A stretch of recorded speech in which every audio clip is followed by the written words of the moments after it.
Amma's mother found the pendant on her doorstep, Amma had already lived two lives. One was on the land, running barefoot in the dust of the village, laughing with other children, and helping her mother fetch firewood.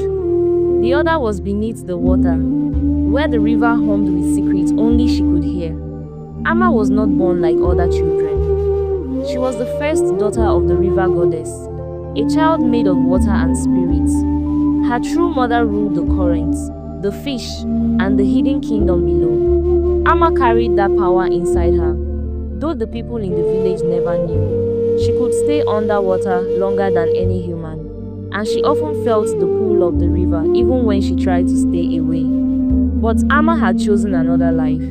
Long ago, before she came to the village, she saw a woman sitting by the river, shoulders trembling as she cried. The woman had no child. Her heart was empty, her arms always waiting. She could not see Amma, but Amma could hear her thoughts. She begged the river for a child, promising she would love it more than her own life. At that time, Amma had been fighting with the river goddess. She wanted freedom. She wanted to walk the land and know the life of humans. So she made a choice. That night she appeared to the woman in a dream, and by morning, the woman carried a child. The river goddess was furious. Amma grew up in the village, forgetting much of who she was. She called the woman mother. She carried water, learned to cook, and laughed like every other child.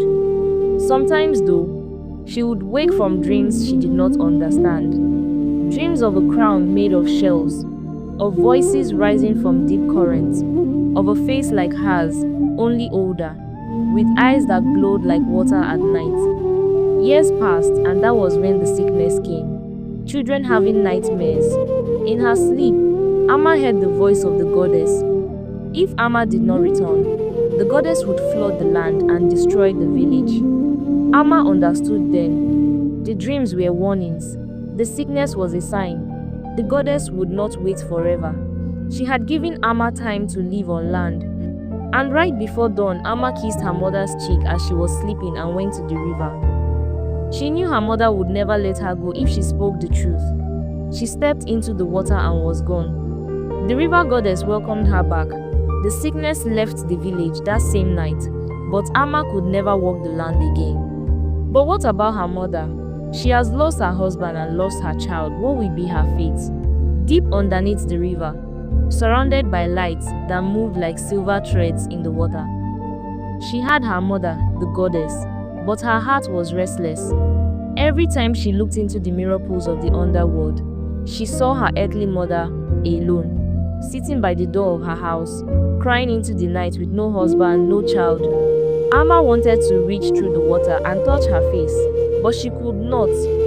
The river goddess warned her again and again. If she returned to the village, the river would rise and wash away everyone. Amma tried to bury her longing, but it grew heavier each day. She was not only a daughter of the river, she was also a daughter of the land. One evening, as her earthly mother sat in front of the house, weak from sorrow, Amma could no longer endure it. The goddess had forbidden it, but Amma's love was stronger. She rose from the water, her steps faster than the wind. In a blink, she was standing before her mother. The woman lifted her head, and there Amma was, whole, alive.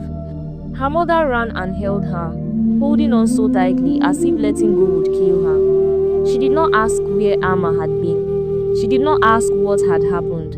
None of it mattered. She had her daughter in her arms again, and that was enough. The river goddess appeared in the silence of their embrace. For the first time, her face was soft. She saw how much Amma longed for both worlds. The goddess did not speak, but turned and disappeared. Amma could stay with her earthly mother, but she must return to the river often, for the river was also her home. From that day, Amma lived between two worlds. The pendant remained with her mother, a sign that Amma's life belonged to both land and water. Her mother was no longer alone, and the river goddess, though stern, accepted that her daughter's heart was big enough for two families.